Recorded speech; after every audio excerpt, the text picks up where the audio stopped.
Are you paying hidden fees and missing out on bigger returns? Are high fees silently eating away your hard-earned money? Have you ever felt like you are putting in all the effort, yet someone else is reaping most of the rewards? In today's video, I will pull back the curtain on mutual funds and index funds, two popular investment paths that can either help you grow your wealth or drain it through hidden costs. By the end of this video, you will understand the surprising truth behind mutual fund fees and why they can eat into your returns.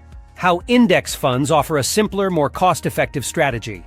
Two specific index funds in India that many seasoned investors are using right now. Do not miss out, because if you stay till the end, you will walk away with all the insights you need to stop paying needless fees and keep more of your returns in your pocket. Ready to take control of your financial future? Let us dive right in! What exactly are mutual funds? A mutual fund is like a money pool where many investors contribute their funds together. This pool is managed by a professional fund manager who decides which stocks or bonds to buy, hold, or sell. The main pitch is, you do not have to worry about the nitty-gritty of stock picking. Let the experts handle it. But is it really that simple? Mutual funds are often described as actively managed. This means the fund manager is frequently buying or selling stocks, aiming to outperform a certain benchmark, like the Nifty 50. While this sounds good in theory, active management typically comes with a higher cost. One of the most critical costs in mutual funds is the expense ratio, usually anywhere from 1% to 2% annually. On the surface, paying 1 or 2% might not sound like a big deal, but consider the power of compounding. Over the course of 10, 15, or 20 years, these fees add up significantly, eating into the returns you could be enjoying. Mutual funds sometimes have other fees, such as exit loads if you redeem your investment within a certain time frame, transaction costs, and even performance fees in some cases. Have you ever felt that your fund's value does not grow as quickly as advertised? These hidden fees could be the reason. Ask yourself, have you ever checked the annual expense ratio of your mutual fund? If not, you might be missing a huge piece of the puzzle. Behind the scenes, here is how mutual funds operate. You invest, your neighbor invests, and thousands of other people invest. All this money goes into one collective pool.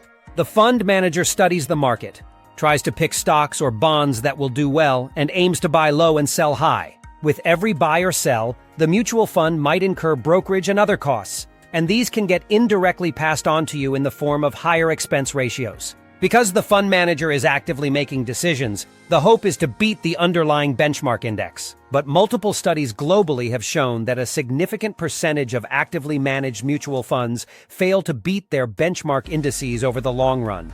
So, while you are paying higher fees for expert management, you might not always be getting the results that justify those costs. How would you feel if after paying all those fees, your mutual fund still underperformed the market? Now, let us introduce index funds, which many seasoned investors consider one of the best-kept secrets in the investment world. An index fund aims to replicate a specific market index rather than beat it. For example, an index fund tracking the Nifty 50 will buy and hold the same 50 stocks in the same proportion as the index. Since an index fund is just mirroring an index, there is no expert picking and choosing which stock to buy or sell.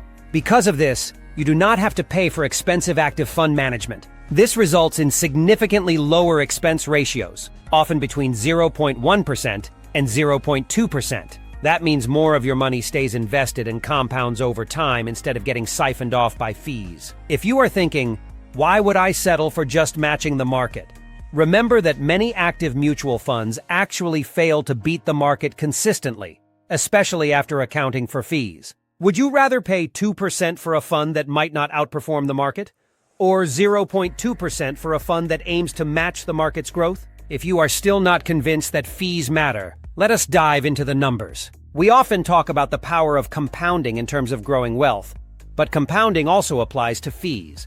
Imagine you have 10 lakh rupees invested in a fund charging 2% annually. The 2% might be 20,000 rupees in the first year. Over 20 years, the lost amount to fees, plus the returns that money could have generated if it had stayed invested, can become quite large. In contrast, an index fund with a 0.2% annual expense ratio means you would only pay about 2,000 rupees in the first year on a 10 lakh investment. Over 20 years, the difference becomes staggering. This is why many investors opt for index funds. Less money in fees, more money compounding for your future. So, how much of your wealth are you willing to give up in fees, especially when there is a cheaper alternative right next door? Expense ratios are not the only costs you may face when investing in mutual funds. There's also the exit load, a fee some mutual funds charge if you withdraw your funds within a specific period, often 1 year or 18 months.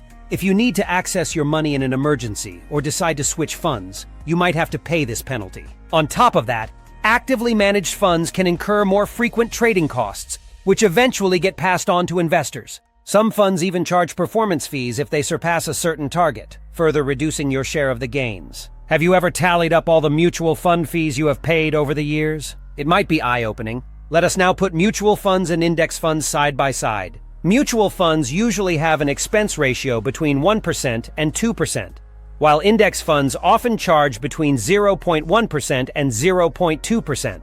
Mutual funds are actively managed, whereas index funds are passively managed, simply aiming to match the market. Mutual funds might include exit loads, performance fees, and high transaction costs, while index funds are generally much simpler and come with fewer fees. Finally, mutual funds aim to beat the market, although many fail to do so over the long term, while index funds aim to track the market and often end up outperforming most actively managed funds after fees. Now that you see the stark difference, which approach aligns more with your investment philosophy? I promised earlier to share some well-known index funds in India, so here they are. First is Nifty BS, an exchange-traded fund that tracks the Nifty 50 index. It invests in the top 50 companies listed on the National Stock Exchange. If you want to capture the performance of India's largest and most established companies, Nifty BS is a good starting point. Second is Junior BS, another ETF that tracks the Nifty Next 50 index, often referred to as the mid-cap segment. It consists of top companies that are not in the main Nifty 50, but are right behind them in terms of market capitalization. This fund offers exposure to a more growth-oriented set of companies. Both Nifty Bs and Junior Bs are listed in NSE and BSE and can be brought through any demat account. Did you know that just 2 ETFs could give you a massive slice of the Indian market? You might wonder how to structure your portfolio using these index funds. A commonly recommended strategy is the 60-40 ratio between large cap and mid cap investments. 60% goes to large cap, which could be Nifty BS, representing stability and more established growth. 40% goes to mid cap, which could be Junior BES, representing higher growth potential but slightly higher volatility. This balance ensures you get both stability and a chance to capture bigger gains if mid-caps surge. Are you comfortable allocating 40% of your portfolio to mid-cap stocks for the opportunity of higher returns? Or would you prefer a more conservative approach? One reason many seasoned investors recommend index funds is simplicity. Rather than analyzing hundreds of mutual funds, trying to pick the best manager and hoping they continue to deliver stellar performance, you can simply pick 2 or 3 index funds or ETFs, like Nifty Bs for large cap, Junior Bs for mid cap, and perhaps one additional fund for international exposure. And be done. Researching and tracking actively managed funds can be time-consuming. Index funds cut down on this drastically because you just need to ensure the fund continues to track its benchmark accurately. Also, because index funds stick to an index, there is less emotional trading involved. You do not constantly worry about whether your fund manager might reshuffle everything overnight. Historically, many index funds in developed markets have outperformed the average actively managed fund over the long term. While Indian markets are still growing and actively managed funds sometimes outperform in short bursts, the long-term trend often mirrors global patterns. Is it not reassuring to know that you could spend less time monitoring your investments and still capture solid market returns? By now, you might be thinking, should I just sell all my mutual funds and jump into index funds? That depends on your individual situation, risk tolerance, and investment horizon. Before exiting your mutual funds, check their long-term performance of 5 years or more and evaluate the expense ratio. If your mutual fund has been consistently beating the market even after fees, you might consider keeping it. But if the costs are high and performance is not impressive, it may be time to reevaluate. You do not necessarily have to go all in on one strategy. Some investors maintain a core in index funds for market returns, and keep a small portion in select mutual funds that have a strong track record.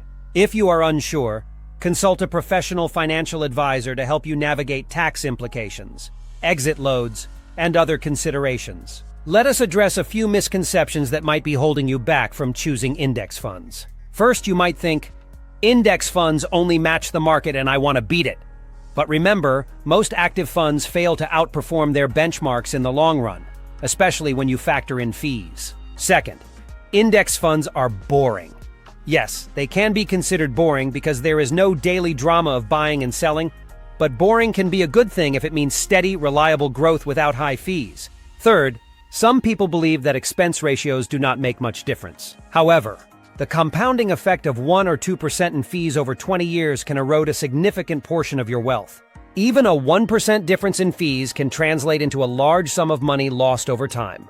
Would you rather chase excitement or real long-term growth? Here are the key takeaways. Mutual funds can have potential short-term outperformance and professional management, but they also come with high expense ratios, exit loads, and more frequent trading costs. Index funds have low expense ratios, simplicity, diversification, and less room for human error, but they will never beat the market because they essentially are the market. Consider a 60% allocation to Nifty Bs for large-cap stability, and 40% to Junior Bs for mid-cap growth. Review the fees you are paying in your current mutual funds, compare the historical returns net of fees to index funds, and decide if making the switch or adjusting your allocation might benefit your financial goals. There you have it, the critical differences between mutual funds and index funds, how fees and expenses could quietly erode your returns, and why you might consider moving some or all of your money into index funds like Nifty Bs and Junior Bs. Investing is a long-term journey. Even seemingly small percentages in fees can have a massive impact when compounded over decades.